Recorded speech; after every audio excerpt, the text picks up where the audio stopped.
Welcome to all of you in this second part on the discussion of limitation or caution on the use of Bernoulli equation. Uh, so, in last part, we were discussing about what are the restrictions on the use of Bernoulli equation, and we enumerated several restrictions which is required for Bernoulli equation to be valid. And in last part, we have discussed about incompressible flow, inviscid flow, negligible heat transfer, and no shaft work. Now, in this part, we are going to discuss about a steady flow, flow along a streamline, or irrotational flow. Okay.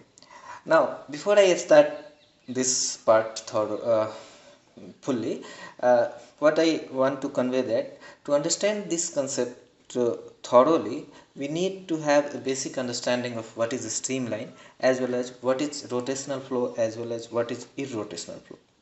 Similarly, we need to derive Bernoulli equation to understand these things fully by as an approximation of Navier-Stokes equation.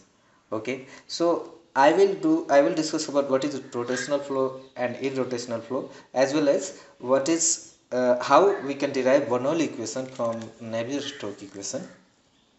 And at the same time, I will also just briefly recap what is a streamline. Now, what I want to suggest that for this video that please do not follow maths fully. Rather, focus should be on the concept, because I am not here for deriving all those mathematical relation.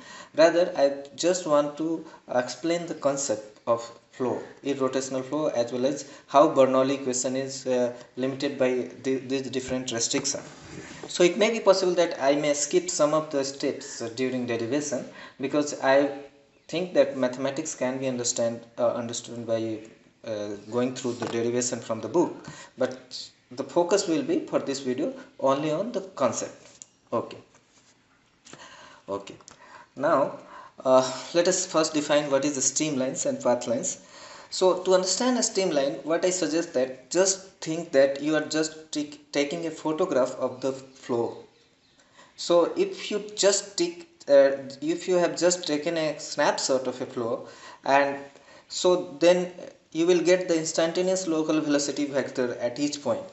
And what you have to do is you have to take all the instantaneous local velocity vector and draw a curve that is everywhere tangent to the instantaneous local velocity vector.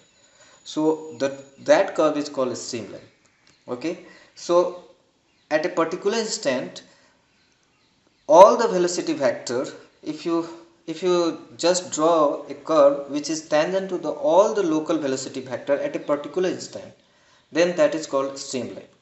Whereas path line is actually the path traveled by an individual fluid particle over some time period. Okay, so if I am talking about a streamline, so I am focusing only at this particular moment. Whereas if I am talking about path line, so I am changing the time. I am just focusing on a single particle and watching how this particle is moving. Okay, so for a steady flow, what happens, because for a steady flow things does not change with time, so it reflects that for a steady flow path line becomes a streamline. Okay, now we also need to revise some of the vector calculus which we have gone through. Now we know that in vector calculus the curl of any velocity vector field is given by this del cross B, and it is also known as vorticity vector. And we know that for a flow to be irrotational, this vorticity vector zeta should be 0. So if curl of velocity vector field is non-zero, it suggests that the flow is rotational, whereas curl of velocity vector is 0, which suggests that this flow is irrotational.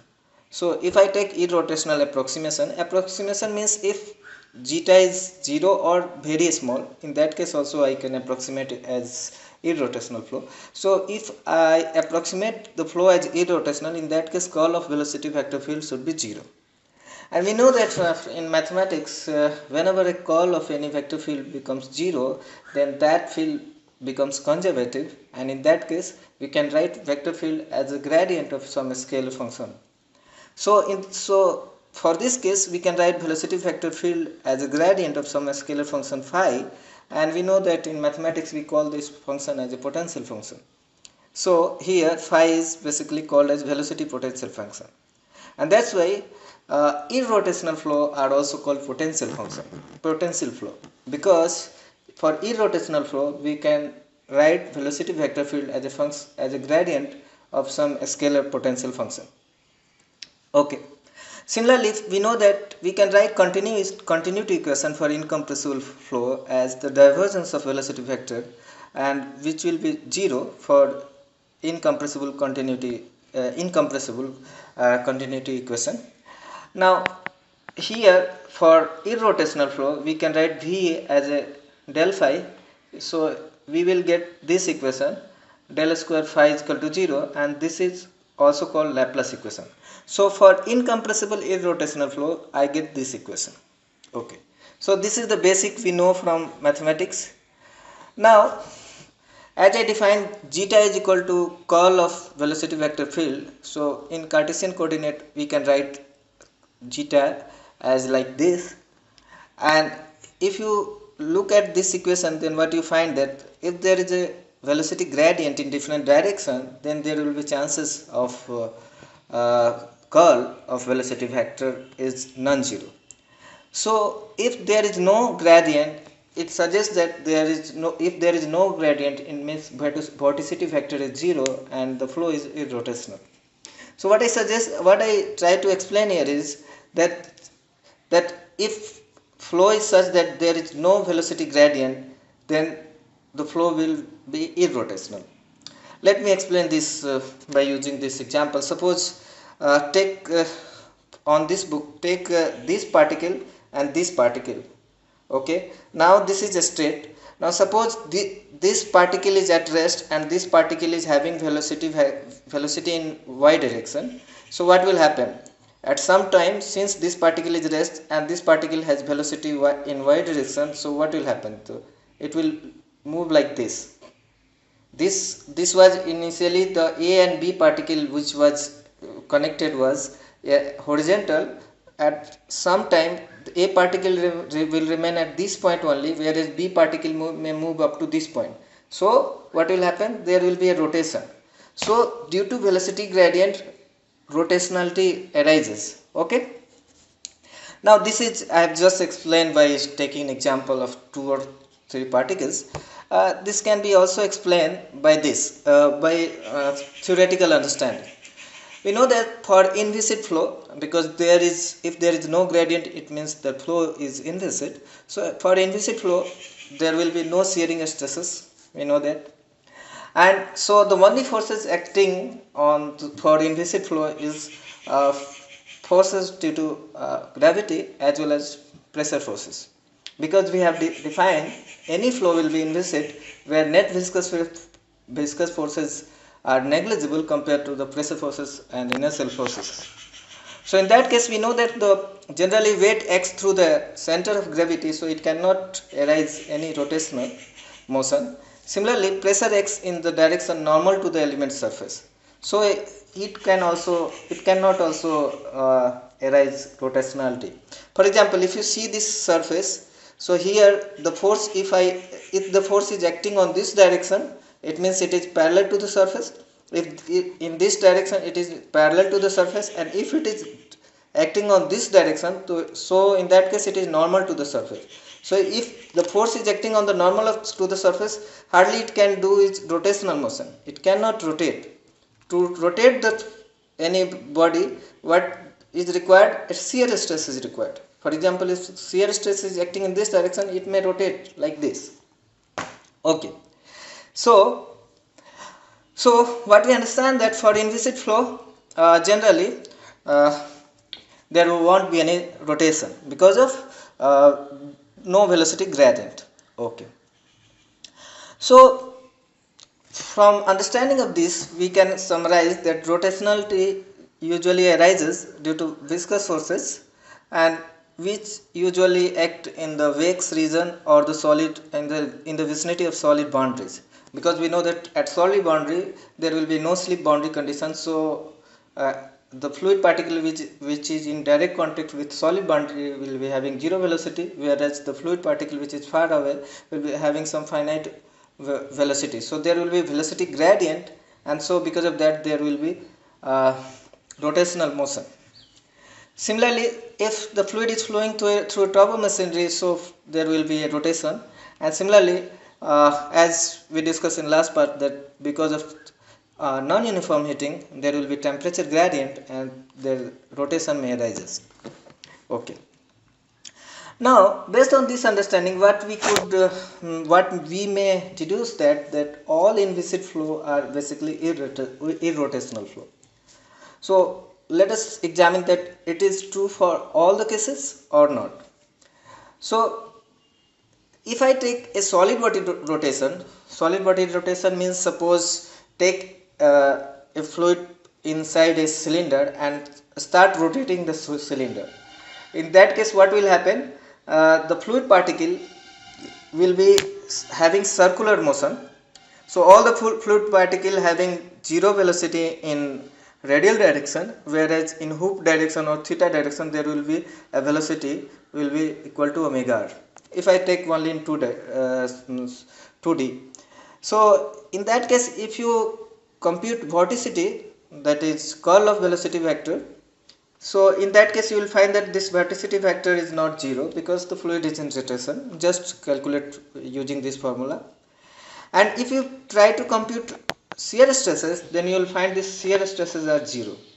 Now what it suggests? It suggests that for solid body rotation, there is rotation, but still there is no shear stresses. So flow is inviscid, but flow is rotational. So although the rotation may have been generated by viscous process for most of the cases, but for solid body rotation, there is no net viscous forces, that is inviscid region of flow, but still the flow is rotational. So for most of the cases, if the flow is over body or somewhere anywhere, till that there is no solid body rotation, if flow is inviscid, flow is also irrotational. But we cannot say always that if flow is rotational, it means that flow is also flow is rotational, it means the flow is also viscid. There could be possible that for solid body rotation case, that flow could be rotational, but still flow is inviscid. Okay.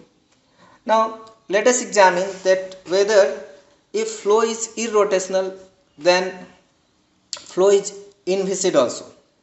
Last case we were thinking that if flow is inviscid, what does it suggest that flow is also irrotational? And we find that not always, though in most of the cases. Now we are taking it other way around. If flow is irrotational, does it suggest that flow is also inviscid? Okay. Now if flow is irrotational, it means that zeta is equal to 0. Now zeta is equal to 0, it means that either there is no velocity gradient, or if there is velocity gradient, then in such a way that this becomes 0. Okay. So if there is no velocity gradient, it means there is no shear stresses. Okay, the flow is inviscid. But if there is velocity gradient, then there will be shear stresses. But what will happen? All the shear stresses will cancel out each other, and there will be no net shear stresses. So there will be no net viscous forces. So the net, we can call it as net inviscid flow. So that's why for any irrotational flow is not necessarily inviscid, and we can prove that by showing that there are still viscous stresses on fluid particles. However, in an irrotational flow, all the viscous stresses cancel each other out in such a way that there is no net viscous force on the fluid particle. So we can summarize on this discussion that all irrotational region of flow are therefore also inviscid, because there will not be any net viscous stresses, whereas all inviscid region of flow are irrotational. That is not true, because for solid body rotation there is inviscid region of flow, but still flow is rotational. Okay. Now, so this was all about rotational and irrotational motion. Now let us derive Bernoulli equation through Navier-Stokes equation, so that we can understand all the limitation thoroughly. Now we know that for incompressible continuity equation we can write a divergence of velocity vector as 0, and we can also write Navier-Stokes equation for incompressible flow for Newtonian fluid like this. This is in vector form of Navier-Stokes equation. Now if we non-dimensionalize this term as given in book, just go through book, then we can write Navier-Stokes equation as this, where St is a Stokes number, EU is Euler number, Fr is Froude number, and R is Reynolds number. So Froude number can be written like this, similarly Euler number can be written like this, and all these terms can be written like this. We know this. This is just dimensionless number. Now if I take Inviscid region of flow, so we have just up to this we have just assumed that the flow is incompressible. Okay. Now take another assumption that flow is inviscid. Now if flow is inviscid, it means suggests that the Reynolds number is very large, because Reynolds number is usually inertial forces by viscous forces, and if the flow is inviscid, it suggests that viscous forces are very small compared to the inertial forces. So it means 1 by r is very small. In that case, if 1 by r is very small, then this term will become 0. Now if this term becomes 0, then all the other term does not contain the viscosity. This only term contains viscosity. So if this term becomes 0, it suggests that the vector form of Bernoulli equation, vector form of Navier-Stokes equation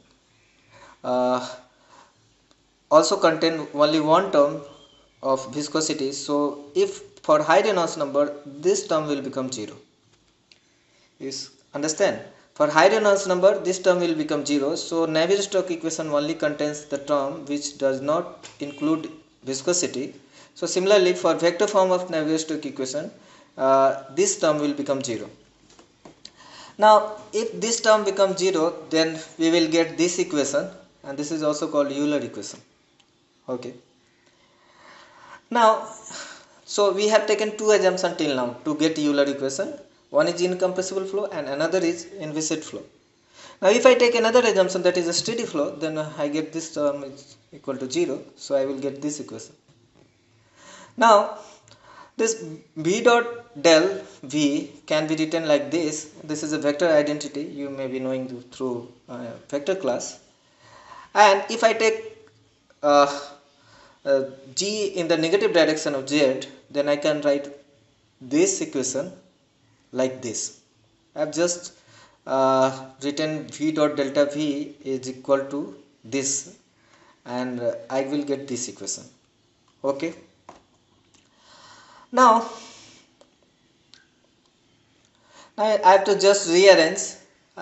When I rearrange this equation, I will just put this in the left hand side, then I will get this one. Okay.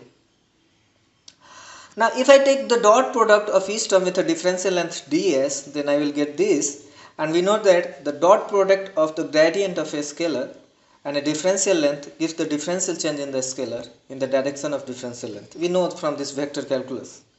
So I can write gradient of a scalar times a differential length is equal to the difference is equal to the differential change in a scalar. So I can write del p dot ds is equal to dp.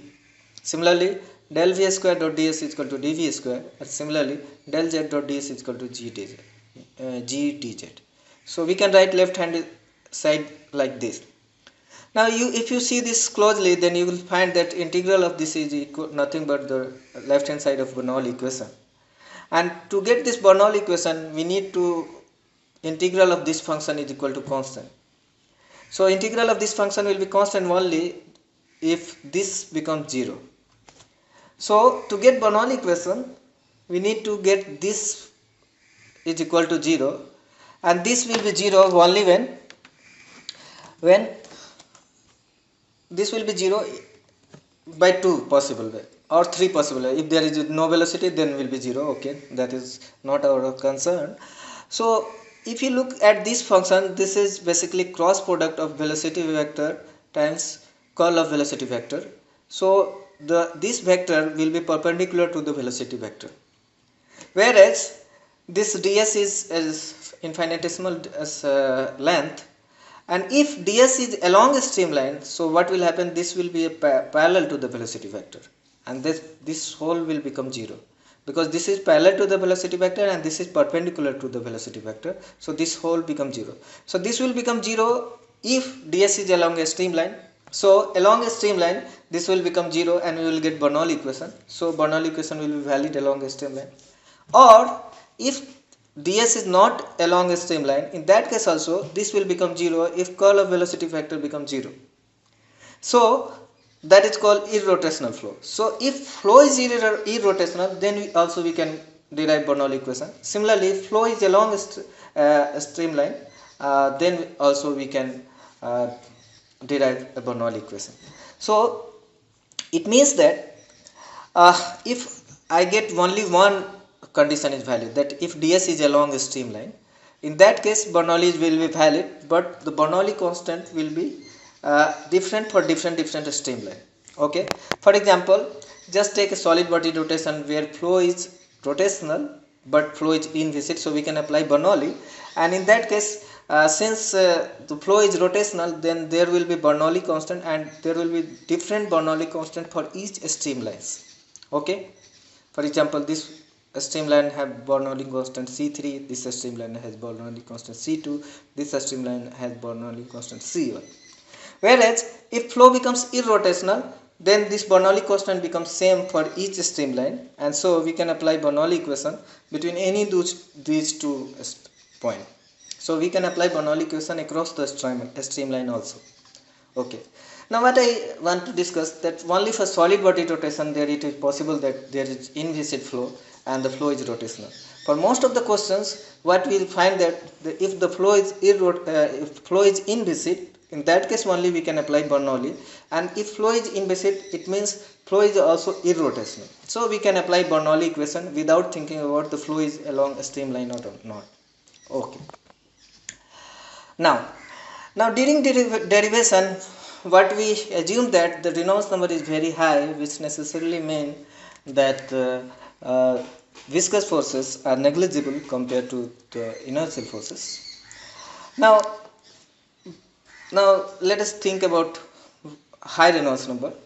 Now if you think that high Reynolds number suggests that the flow is turbulent, then I want to clear that no, not always. A high Reynolds number may be laminar flow. For example, flow over a flat plate, if you take Reynolds number is equal to 10 to the power flow, then flow is laminar but still high Reynolds number.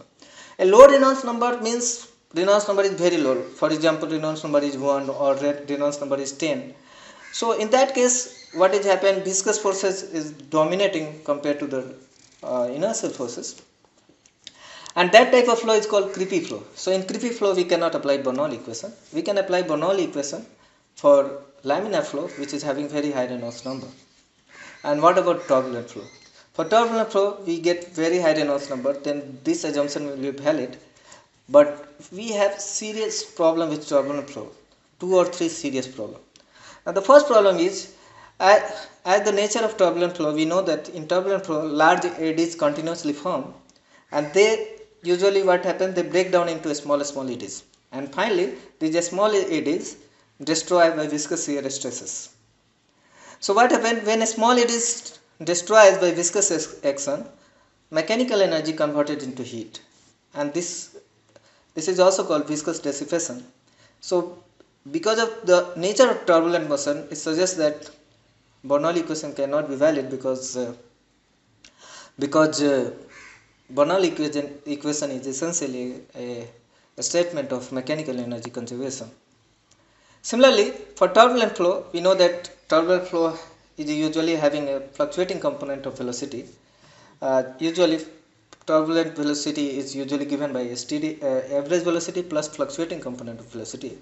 So we know that it suggests that turbulent flow is basically unsteady flow and time dependent, and we know that Bernoulli equation is valid for a steady flow. Similarly, in turbulent flow it may lead to intense breakdown of streamline. So we have 3 serious problems with turbulent flow. So that's why I got confused that whether Bernoulli will be ever valid for turbulent flow, though it suggests that for turbulent flow, flow become inviscid, because for high Reynolds number usually viscous forces become very low. So I got doubt. So I asked to the author of this book, Fluid Mechanics Fundamental and Application, and author of the books are Senzel and Simbala. I asked to both of them, and Simbala was very generous and he replied. I'm giving his reply as it is, and what he written is, Bernoulli equation is essentially an approximation, and that is the most important point, and there are several requirements for Bernoulli equation to be appropriate, but it is always just an approximation for real scenario. And he written that the most important criteria for Bernoulli to be a reasonable approximation is that change in pressure due to irreversibilities in the flow are small compared to flow related pressure changes. And this can be in case of regardless of whether the flow is laminar or turbulent. It can be possible in both the cases. For example, he tells that for some laminar flows, some laminar flows are highly viscous and therefore have lots of friction, which is highly irreversible. So Bernoulli cannot be applying laminar flow in those conditions, and this is basically for creepy flow where Reynolds number is very small. Similarly, in some turbulent flow, the turbulence is highly irreversible because eddies are formed and by viscous shear stresses, mechanical energy converted into heat energy. So Bernoulli cannot apply there either. Now he written further that there are some turbulent flow where Bernoulli is still a good approximation. For example, when he did research with hydroturbines, very large turbulent and high Reynolds number, Bernoulli was a very good approximation in many regions of the flow, in spite of the turbulence. So he concluded that in general, if the flow is nearly incompressible and not near walls, I mean for in long pipes or within boundary layers, not within boundary layers, and there is negligible heat transfer, then the flow is not separated, Bernoulli is probably a reasonable approximation, regardless of whether the flow is laminar or turbulent. Similarly, I asked about this fluctuation that the flow is unsteady. Then for it, he replies that it works only for the mean time average flows and greatly depends on the type of flow, etc. The fluctuation level is not as critical as the distance from walls and the type of flow.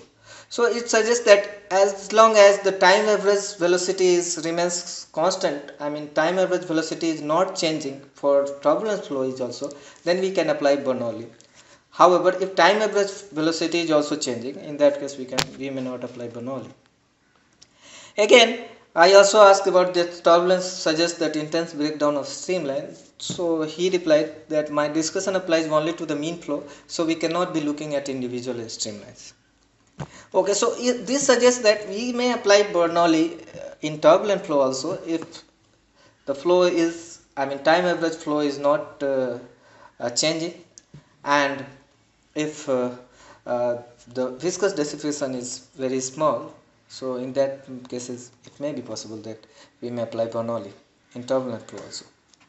Anyway, till now we have derived Bernoulli equation by assuming inviscid region of flow, and we discussed that for inviscid region of flow we can get Bernoulli through Navier-Stokes equation. We can get Bernoulli equation from Navier-Stokes equation without assuming inviscid region of flow. For example, if I just assume irrotational flow, so for irrotational flow, what will happen? This del square phi is equal to 0, and this is the vector form of Navier-Stokes equation.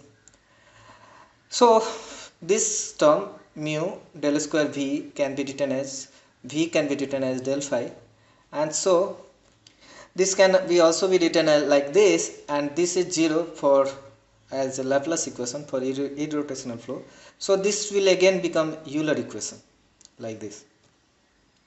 So from Euler equation we can derive Bernoulli equation as I just showed. So we suggest that Bernoulli equation will be valid for irrotational flow without any assumption of inviscid flow. So why? Because if I assume irrotational flow, then this viscous term becomes 0, even though there are viscous stresses. So ultimately what will happen, the viscous stresses will cancel out each other, and net viscous forces become 0. Okay. So again I am suggesting that if there is inviscid flow, it means the flow is irrotational for most of the cases. Only for solid body motion, no. For irrotational flow, flow is inviscid, but be clear that flow is inviscid means net viscous forces are 0. There will be viscous forces, because this term is not getting 0 because of this mu is very less. This term is getting 0 because this term is the flow is irrotational. Okay, that's why in Sengel in figure 26 they have written that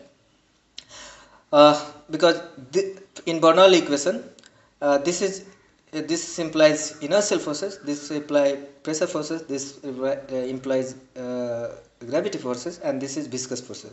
So for Bernoulli equation to be derived for irrotational flow, this viscous force term becomes 0, and that's why an irrotational region of flow is a region where net viscous forces are negligible compared to inertial forces, pressure forces, and gravitational forces. So that's why all irrotational region of flow are inviscid, but not all inviscid region of flow are irrotational, as I discussed. Okay. Now all the discussion which I have suggested here is mostly taken from this Sengel and M. Simbala book.